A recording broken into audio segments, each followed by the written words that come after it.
Hello, friends. Today I'm reading Class 12, Chapter 7 Evans Tries an O Level by Colin Dexter. Before you read, should criminals in prison be given the opportunity of learning and education? Dramatis Personae, the Secretary of the Examinations Board, the Governor of HM Prison, Oxford, James Evans, a prisoner, Mr. Jackson, a prison officer, Mr. Stephens, a prison officer, the Reverend S. McCleary, an invigilator, Mr. Carter, Detective Superintendent, Mr. Bell, Detective Chief Inspector. All precautions have been taken to see to it that the O-level German examination arranged in the prison for Evans does not provide him with any means of escape. It was in early March when the Secretary of the Examinations Board received the call from Oxford Prison. It's a slightly unusual request, Governor, but I don't see why we shouldn't try to help. Just the one fellow, you say? That's it. Chap called Evans. Started night classes in O-level German last September. Says he's dead keen to get some sort of academic qualification. Is he any good? He was the only one in the class, so you can say he's had individual tuition all the time, really. Would have cost him a packet if he'd been outside. Well, let's give him a chance, shall we? That's jolly kind of you. What exactly is the procedure now? Oh, don't worry about that. I'll be sending you all the forms and stuff. What's his name, you say? Evans. James Roderick Evans. It sounded rather grand. Just one thing, Governor. He's not a violent sort of fellow, is he? I don't want to know his criminal record or anything like that, but... No, there's no record of violence. Quite a pleasant sort of chap, they tell me. Bit of a card, really. One of the stars at the Christmas concert. Imitations. You know the sort of thing. Mike Yarwood stuff. No, he's just a congenial kleptomaniac, that's all. The governor was tempted to add something else, but he thought better of it. He'd look after that particular side of things himself. Presumably, said the secretary, you can arrange a room where... No problem. He's in a cell on his own. If you've no objections, he can sit the exam in there. That's fine. And we could easily get one of the parsons from St. Mary Mag's to invigilate, if that's... Fine, yes. They seem to have a lot of parsons there, don't they? The two men chuckled good-naturedly, and the secretary had a final thought. At least there's one thing. You shouldn't have much trouble keeping him incommunicado, should you? The governor chuckled politely once more, reiterated his thanks, and slowly cradled the phone. Evans. Evans the Break, as the prison officers called him. Thrice he'd escaped from prison, and but for the recent wave of unrest in the maximum security establishments up north, he wouldn't now be gracing the governor's premise in Oxford. And the governor was going to make absolutely certain that he wouldn't be disgracing them. Not that Evans was a real burden, just a persistent, nagging presence. He'd be all right in Oxford, though. The governor would see to that, would see to it personally. And besides, there was just a possibility that Evans was genuinely interested in O-level German. Just a slight possibility. Just a very slight possibility. At 8:30 p.m. on Monday, 7 June, Evans's German teacher shook him by the hand in the heavily guarded recreational block, just across from D-Wing. Guten Glück, Evans. Pardon? I said, good luck. Good luck for tomorrow. Oh, thanks. Danke schön. You haven't a cat in hell's chance of getting through. Of course, but... I may surprise everybody, said Evans. At 8:30 the following morning, Evans had a visitor. Two visitors, in fact. He tugged his grubby string vest into his equally grubby trousers and stood up from his bunk, smiling cheerfully. "Morning, Mr. Jackson. This is indeed an honor." Jackson was the senior prison officer on D Wing, and he and Evans had already become warm enemies. At Jackson's side stood Officer Stephens, a burly, surly-looking man, only recently recruited to the profession. Jackson nodded curtly. "And how's our little Einstein this morning, then?" "Wasn't he a mathematician, Mr. Jackson?" "I think he was a Jew, Mr. Jackson." Evans's face was unshaven, and he wore a filthy-looking red and white bobble hat upon his head. "Give me a chance, Mr. Jackson. I was just going to shave when you bust in. Which reminds me." Jackson turned his eyes on Stephens. "Make sure you take his razor out of the cell when he's finished scraping that ugly mug of his. Clear? One of these days he'll do us all a favor and cut his bloody throat." For a few seconds, Evans looked thoughtfully at the man standing ramrod straight in front of him, a string of Second World War medals proudly paraded over his left breast pocket. "Mr. Jackson, was it you who took my nail scissors away?" Evans had always worried about his hands. "And your nail file, too." "Look." For a moment, Evans's eyes smoldered dangerously, but Jackson was ready for him. "Orders of the governor, Evans." He leaned forward and leered, his voice dropping to a harsh, contemptuous whisper. "You want to complain?" Evans shrugged his shoulders slightly. The crisis was over. "You've got half an hour to smarten yourself up, Evans, and take that bloody hat off." "Me hat, huh?" Evans put his right hand lovingly on the top of the filthy woolen and smiled sadly.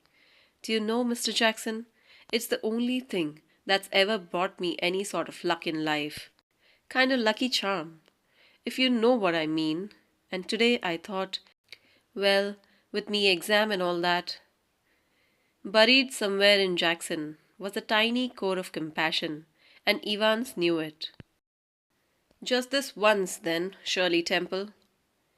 If there was one thing that Jackson genuinely loathed about Evans, it was his long, wavy hair. "And get shaving."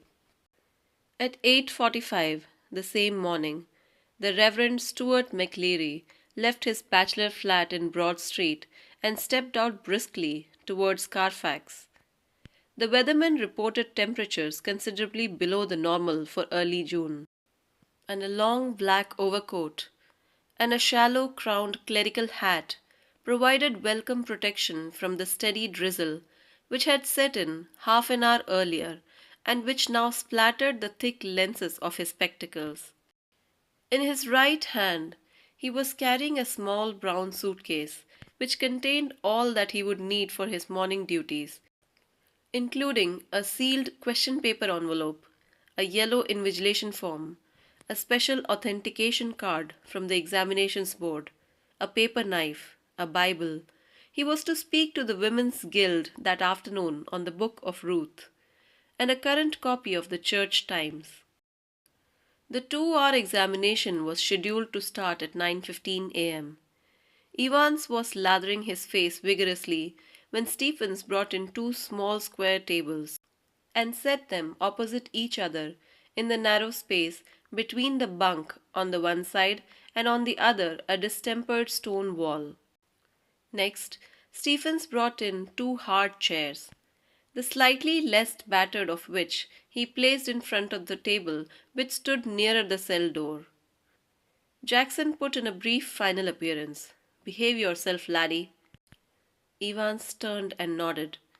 "And these," Jackson pointed to the pin-ups, "off." Evans turned and nodded again.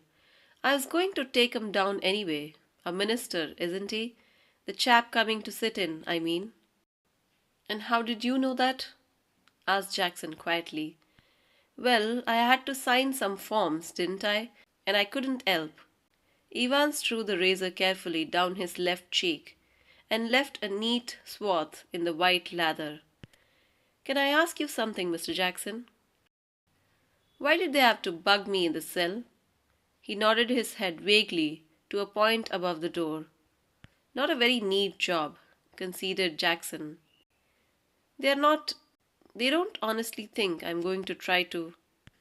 "They're taking no chances, Evans. Nobody in his senses would take any chances with you." "Who's going to listen in?" "I'll tell you who's going to listen in, laddie. It's the governor himself. See, he don't trust you a bloody inch. And nor do I. I'll be watching you like a hawk, Evans. So keep your nose clean. Clear?" He walked towards the door. Evans nodded. He'd already thought of that. And number 2 handkerchief was lying ready on the bunk, a neatly folded square of off-white linen. "Just one more thing, Einstein." "Yeah, what's that?" "Good luck, old son." In the little lodge, just inside the prison's main gates, the Reverend S. McCleary signed his name neatly in the visitor's book, and thence walked side by side with a silent prison officer across the exercise yard to D Wing, where he was greeted by Jackson.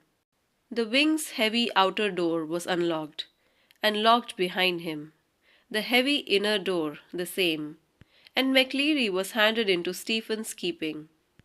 "Get the razor," murmured Jackson. Stephens nodded. "Well, keep your eyes skinned, clear?" Stephens nodded again. And McCleary, his feet clanging up the iron stairs, followed his new guide, and finally stood before a cell door, where Stephens opened the peephole and looked through. "That's him, sir." Evans, facing the door, sat quietly at the farther of the 2 tables, his whole attention riveted to a textbook of elementary German grammar. Stephens took the key from its ring, and the cell lock sprang back with a thudded metallic twang. It was 9:10 a.m. when the governor switched on the receiver. He had instructed Jackson to tell Evans of the temporary little precaution. That was only fair. As if Evans wouldn't spot it. But wasn't it all a bit theatrical? Schoolboyish, almost? How on earth was Evans going to try anything on today? If he was so anxious to make another break, why in heaven's name he hadn't tried it from the recreational block? Much easier, but he hadn't.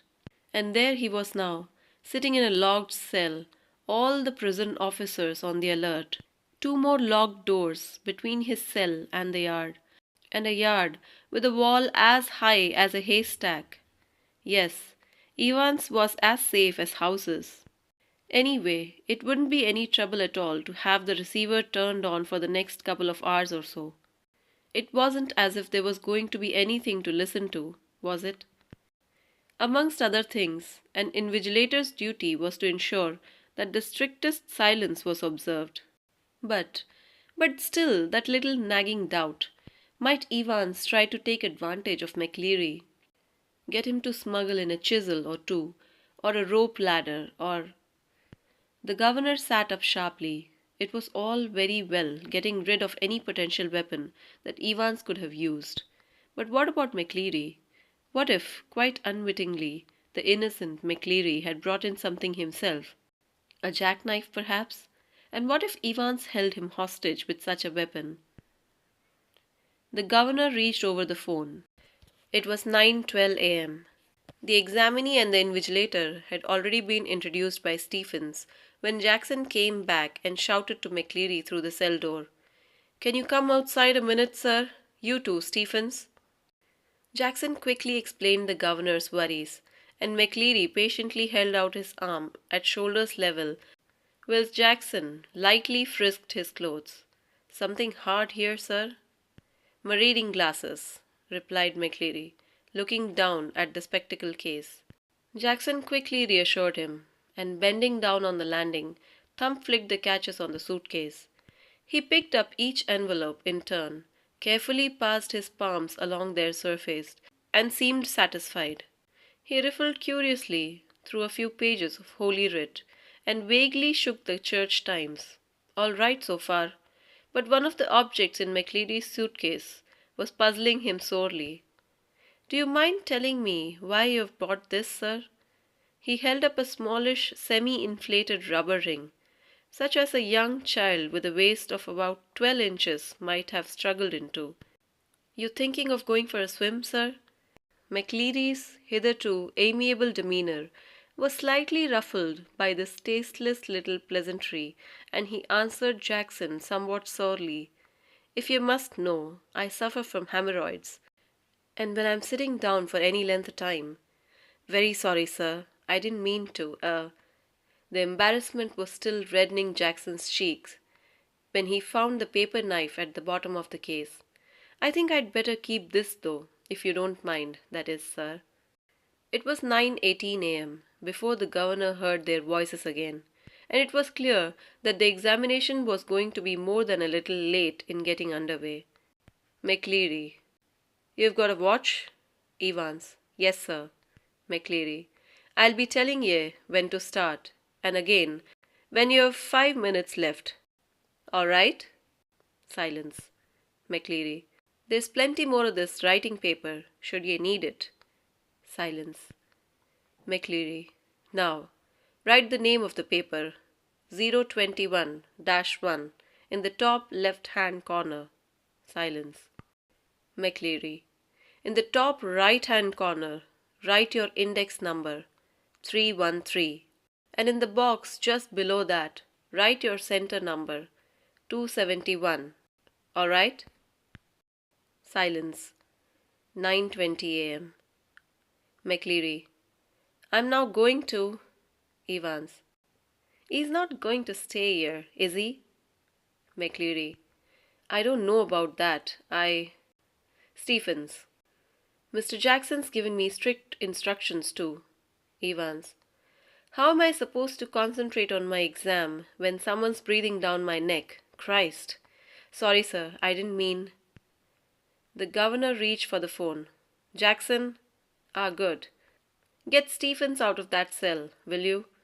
I think we are perhaps overdoing this." "As you wish, sir." The governor heard the exchanges in the cell, heard the door clang once more, and heard McCleary announce that the examination had begun at last. It was 9:25 a.m., and there was a great calm. At 9:40 a.m., the examinations board rang through, and the assistant secretary with special responsibility for modern languages asked to speak to the governor. The examination had already started, no doubt. A quarter of an hour ago, yes, well, there was a correction slip which some fool had forgotten to place in the examination package. Very brief. Could the governor please— "Yes, of course. I'll put you straight through to Mr. Jackson in D Wing. Hold the line a minute." Was this the sort of thing the governor had feared? Was the phone call a fake? Some signal? Some secret message? But he could check on that immediately. He dialed the number of the examinations board, but heard only the staccato bleeps of a line engaged. But then the line was engaged, wasn't it? Yes. Not very intelligent, that. 2 minutes later, he heard some whispered communications in the cell, and then McCleary's broad Scots voice. "Will you stop writing a wee while, Mr. Evans, and listen carefully? Candidates offering German 021-1 should note the following correction. On page 3, line 15, the fourth word should read goldenen, not goldene, and the whole phrase will therefore read zum goldenen Lowen, not zum goldene Lowen. I will repeat that." The governor listened and smiled. He had taken German in the sixth form himself, and he remembered all about the agreements of adjectives, and so did McCleary, by the sound of things, for the minister's pronunciation was most impressive. But what about Evans? He probably didn't know what an adjective was. The phone rang again. The magistrate's court. They needed a prison van and a couple of prison officers. Remand case, and within 2 minutes the governor was wondering whether that could be a hoax. He told himself not to be so silly. His imagination was beginning to run riot. Evans. For the first quarter of an hour, Stephens had dutifully peered through the peephole at intervals of 1 minute or so, and after that every 2 minutes. At 10:45 a.m., everything was still all right as he looked through the peephole once more. It took 4 or 5 seconds, no more. What was the point? It was always more or less the same. Evans, his pen between his lips, sat staring straight in front of him towards the door, seeking, it seemed, some sorely needed inspiration from somewhere. And opposite him, McCleary, seated slightly askew from the table now, his face in semi-profile, his hair, as Stephens had noticed earlier, amateurishly clipped pretty closely to the scalp, his eyes behind the feeble lenses, peering short-sightedly at the church times, his right index finger hooked beneath the narrow clerical collar, and the fingers of the left hand, the nails, meticulously manicured, slowly stroking the short black beard. At 10:50 a.m., the receiver crackled to life, and the governor realized he'd almost forgotten Evans for a few minutes. Evans. Please, sir. A whisper. Evans. Please, sir. Louder. Evans. Would you mind if I put a blanket round me shoulders, sir? It's a bit parky in here, isn't it? Silence. Evans. There's one on me bunk here, sir. McCleary. Be quick about it. Silence. At 10:51 a.m., Stephens was more than a little surprised to see a grey regulation blanket draped round Evans's shoulder, and he frowned slightly and looked at the examinee more closely. But Evans, the pen still between his teeth, was staring just as vacantly as before, blankly beneath the blanket. Should Stephens report the slight irregularity? Anything at all fishy, hadn't Jackson said? He looked through the peephole once again, and even as he did so, Evans pulled the dirty blanket more closely to himself. He was planning a sudden Batman leap to suffocate McCleary in the blanket. Don't be daft. There was never any sun on this side of the prison. No heating either during the summer months, and it could get quite chilly in some of the cells. Stephens decided to revert to his earlier every-minute observation. At 11:20 a.m., the receiver once more crackled across the silence of the governor's office, and McCleary informed Evans that only 5 minutes remained. The examination was almost over now, but something still gnawed away quietly in the governor's mind. He reached for the phone once more. At 11:22 a.m., Jackson shouted along the corridor to Stephens. The governor wanted to speak with him. Hurry, man! Stephens picked up the phone apprehensively and listened to the rapidly spoken orders. Stephens himself was to accompany McCleary to the main prison gates. Understood? Stephens personally was to make absolutely sure that the door was locked on Evans after McCleary had left the cell. Understood? Understood. At 11:25 a.m., the governor heard the final exchanges. McCleary. Stop writing, please. Silence. McCleary. Put your sheets in order and see they are correctly numbered. Silence. Scraping of chairs and tables. Evans. Thank you very much, sir. McCleary. All right, was it? Evans. Not too bad. McCleary. Good. Mr. Stephens? Very loud.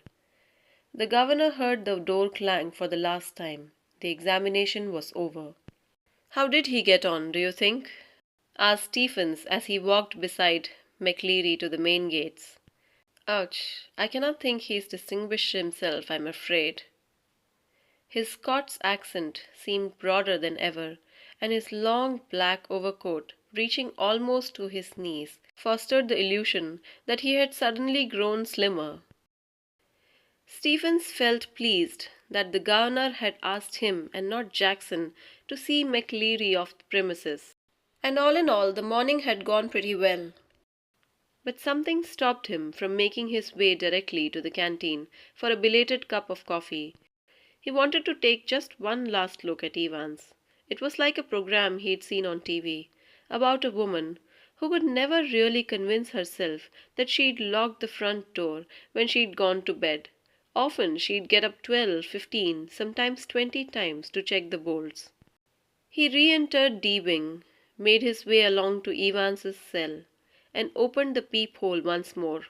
Oh no, Christ, no! There, sprawled back in Evans's chair, was a man. For a semi-second, Stephens thought it must be Evans. A grey regulation blanket slipping from his shoulder, the front of his closely cropped, irregularly tufted hair awash with fierce red blood which had dripped already through the small black beard, and was even now spreading horribly over the white clerical collar and down into the black clerical front. Stephens shouted wildly for Jackson, and the words appeared to penetrate the curtain of blood that veiled McCleary's ear, for the minister's hand felt feebly for a handkerchief from his pocket, and held it to his bleeding head, the blood seeping slowly through the white linen. He gave a long, low moan, and tried to speak, but his voice trailed away, and by the time Jackson had arrived and dispatched Stephens to ring the police and the ambulance, the handkerchief was a sticky, squelchy wad of cloth. McCleary slowly raised himself, his face twisted tightly with pain. "Don't worry about the ambulance, man. I'm all right. Get the police. I know where he—" He closed his eyes, and another drip of blood splashed like a huge red raindrop on the wooden floor. His hand felt along the table, found the German question paper, and grasped it tightly in his blood-stained hand. "Get the governor. I know where Evans." Almost immediately, sirens were sounded. Prison officers barked orders. Puzzled prisoners pushed their way along the corridors. Doors were banged and bolted, and phones were ringing everywhere. And within a minute, McCleary, with Jackson and Stephens supporting him on either side, his face now streaked and caked with drying blood, was greeted in the prison yard by the governor, perplexed and grim. "We must get you to hospital immediately. I just don't—" "You've called the police?" Yes, they're on their way, but— I'm all right. Look here." Awkwardly, he opened the German question paper and thrust it before the governor's face. "It's there. Do you see what I mean?" The governor looked down and realized what McCleary was trying to tell him. A photocopied sheet had been carefully and cleverly superimposed over the last, originally blank page of the question paper. "You see what they've done, Governor? You see?" His voice trailed off again, as the governor, dredging the layers of long neglected learning, willed himself to translate the German text before him. Sie sollen dem schon verabredeten Plan genau folgen. Der wichtige Zeitpunkt ist 3 Minuten vor Ende des Examens. You must follow the plan already something. The vital point in time is 3 minutes before the end of the examination, but something.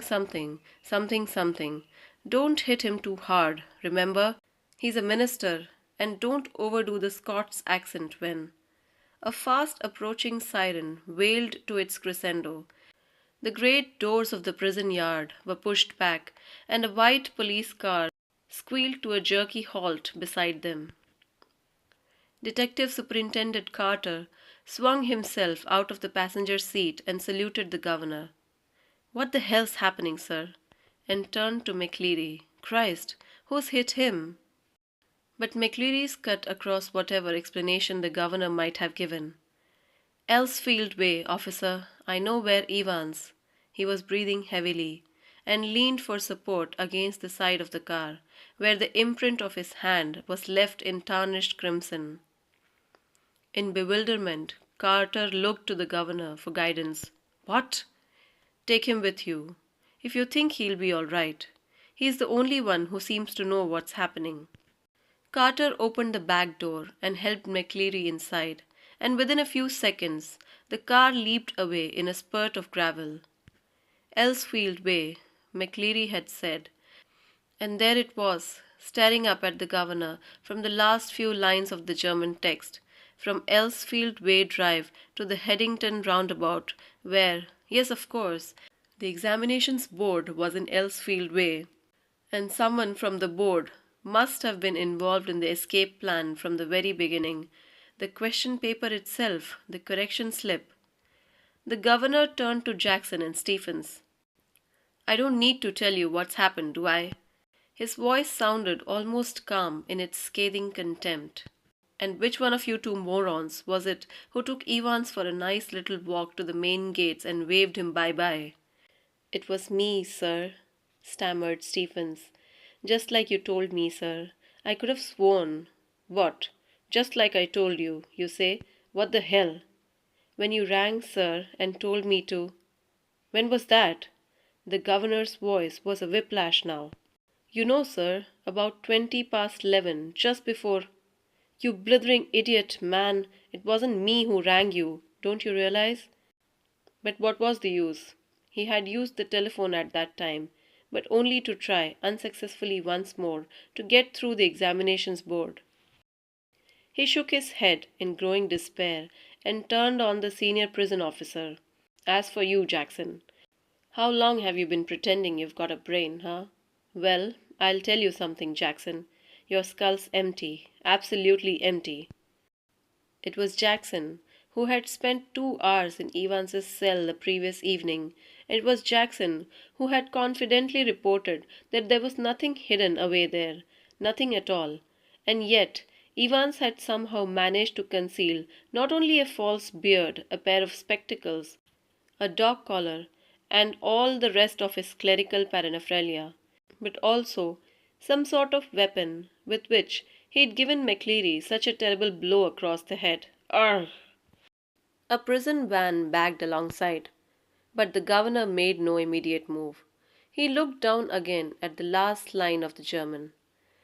To the Headington roundabout, where you go straight over and make your way to New Graben? New Graben? Where on earth? New something. New grave? Never heard of it. There was a war grave somewhere near Reading, but no, it was probably a code word and then it hit him. Newbury. God, yes. Newbury was a pretty big sort of place, but he rapped out his orders to the driver. St. Aldate's police station, and step on it. Take Jackson and Stephens here, and when you get there, ask for Bell, Chief Inspector Bell. Got that? He leaped the stairs to his office 3 at a time, got Bell on the phone immediately, and put the facts before him. We'll get him, sir, said Bell. We'll get him, with a bit of luck. The governor sat back and lit a cigarette. Ye gods, what a beautifully laid plan it had all been.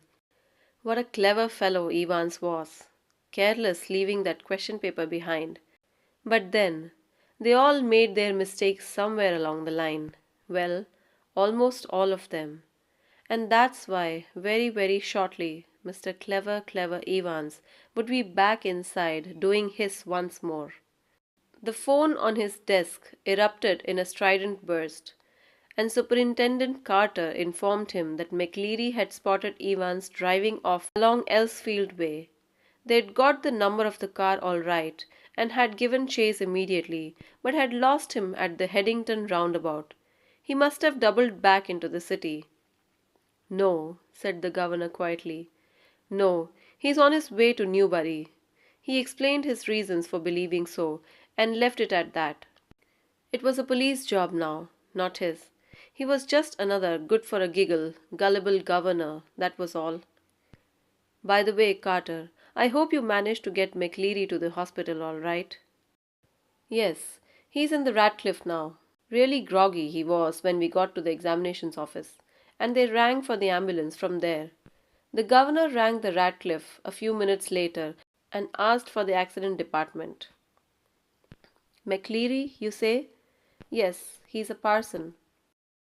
I don't think there's anyone. Yes, there is. You'll find one of your ambulances picked him up from Elsfield Way about. Oh, that. Yes, we sent an ambulance all right, but when we got there, the fellow had gone. No one seemed to know where he was, just vanished, not a sign. But the governor was no longer listening, and the truth seemed to hit him with an almost physical impact somewhere in the back of his neck. A quarter of an hour later, they found the Reverend S. McCleary securely bound and gagged in his study in Broad Street.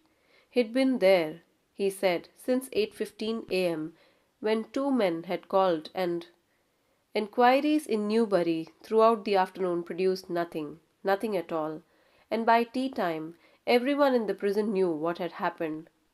It had not been Evans impersonating McCleary who had walked out. It had been Evans impersonating McCleary who had stayed in. The fish and chips were delicious, and after a gentle stroll round the centre of Chipping Norton, Evans decided to return to the hotel and have an early night. A smart new hat concealed the wreckage of his closely cropped hair, and he kept it on as he walked up to the reception desk of the Golden Lion. It would take a good while for his hair to regain its former glories. But what the hell did that matter? He was out again, wasn't he? A bit of bad luck that when Jackson had pinched his scissors, for it had meant a long and tricky operation with his only razor blade the previous night. But he'd had his good luck too. Just think, if Jackson had made him take his bobble hat off. Phew, that really had been a close call. Still, old Jackson wasn't such a bad fellow.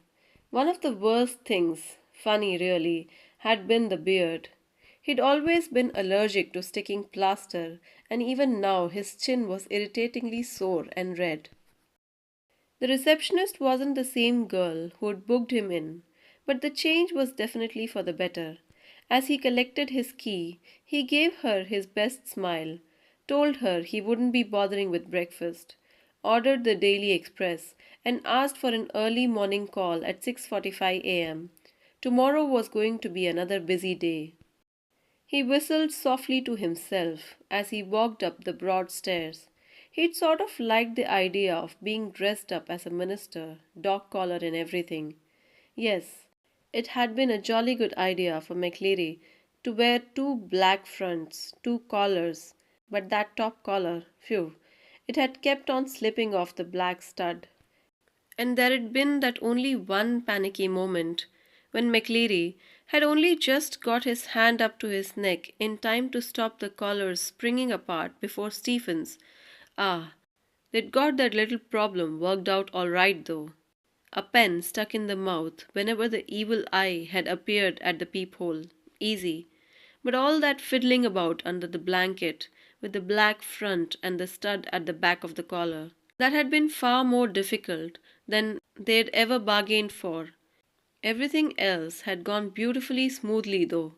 In the car he'd found everything they'd promised him: soap and water, clothes, the map.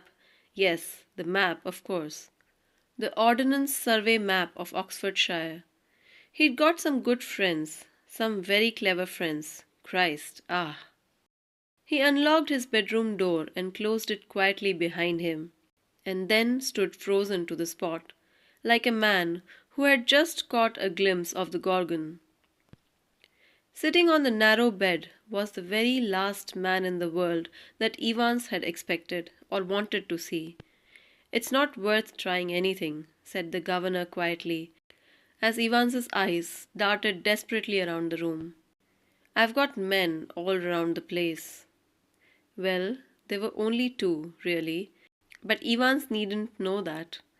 He let the words sink in. "Women too. Didn't you think the blonde girl in reception was rather sweet?" Evans was visibly shaken. He sat down slowly in the only chair the small room could offer, and held his head between his hands. For several minutes there was utter silence. Finally he spoke. "It was that bloody correction slip, I suppose." "Well," the governor failed to mask the deep satisfaction in his voice. "There are a few people who know a little German." Slowly, very slowly, Evans relaxed. He was beaten, and he knew it. He sat up at last, and managed to smile ruefully. "You know, it wasn't really a mistake, you see. We hadn't been able to fix up any hotel. But we could have worked that some other way. No, The really important thing was for the phone to ring just before the exam finished, to get everyone out of the way for a couple of minutes. So we had to know exactly when the exam started, didn't we? And like a fool, I presented you with that little piece of information on a plate. Well, somebody did. So you see, sir, that correction slip killed two birds with a single stone, didn't it? The name of the hotel for me, and the exact time the exam started for. The governor nodded. It's a pretty common word. Good job. It is pretty common, sir. Or I'd never have known where to come to, would I? Nice name, though. Zum Goldenen Löwen. How did you know which golden lion it was? There's hundreds of 'em. Same as you, Evans. Index number 313, center number 271. Remember? 6 figures. And if you take an Ordnance Survey map for Oxfordshire, you find that the 6-figure reference 313/271 lands you bang in the middle of Chipping Norton. Yeah, you're right, huh? We'd hoped you'd run off to Newbury. We did. Well, that's something, I suppose. That question paper, Evans, could you really understand all that German? I could hardly. Nah, course I couldn't. I knew roughly what it was all about, but we just hoped it'd throw a few spanners in the works, sort of muddle everybody a bit. The governor stood up. Tell me one thing before we go. How on earth did you get all that blood to pour over your head? Evans suddenly looked a little happier. Clever, sir, very clever that was. How to get a couple of pints of blood into a cell, huh? When there's none there to start off with, and when the invigilator, we shall say, gets searched before he comes in. Yes, sir, you can well ask about that, and I don't know if I ought to tell you. After all, I might want to use that particular. Anything to do with a little rubber ring for piles, perhaps? Evans grinned feebly. Clever though, wasn't it? Must have been a tricky job, sticking a couple of pints. Nah, you've got it wrong, sir. No problem about that. No? Nah, it's the clotting, you see. That's the big trouble. We got the blood easy enough. Pig's blood. It was from the slaughterhouse in Kidlington. But to stop it from clotting, you've got to mix your actual blood. Evans took a breath. With 1/10 of its own volume for 3.8% trisodium citrate. Didn't know that, did you, sir? The governor shook his head in a token of reluctant admiration. We learn something new every day, they tell me. Come on, my lad. Evans made no show of resistance, and side by side the two men walked slowly down the stairs. Tell me, Evans, how did you manage to plan all this business? You've had no visitors, I've seen to that. You've had no letters. I've got lots of friends, though. What's that supposed to mean? Me German teacher, for a start. You mean... But he was from the technical college. Was he? Evans was almost enjoying it all now. Ever check up on him, sir? God almighty! There's far more going on than I. Always will be, sir. Everything ready? Asked the governor, as they stood by the reception desk. The van's out the front, sir, said the pretty blonde receptionist. Evans winked at her, and she winked back at him. It almost made his day. A silent prison officer handcuffed the recaptured Evans, and together the two men clambered awkwardly into the back seat of the prison van. See you soon, Evans. It was almost as if the governor was saying farewell to an old friend after a cocktail party. Cheerio, sir. I was just wondering. I know your German's pretty good, sir, but do you know any more of those modern languages? Not very well. Why? Evans settled himself comfortably on the back seat and grinned happily. Nothing really. I just happened to notice that you've got some O-level Italian classes coming up next September. That's all. Perhaps you won't be with us next September, Evans. James Roderick Evans appeared to ponder the governor's words deeply. No, perhaps I won't, he said. As the prison van turned right from Chipping Norton onto the Oxford Road, the hitherto silent prison officer unlocked the handcuffs and leaned forward towards the driver. "For Christ's sake, get a move on. It won't take 'em long to find out." "Where do you suggest we make for?" asked the driver in a broad Scots accent. "What about Newbury?" suggested Evans. So friends, if you know someone who will benefit from these videos, kindly share it with them. Like the video and also subscribe to the channel so that you never miss any more videos from this channel. And thanks for listening.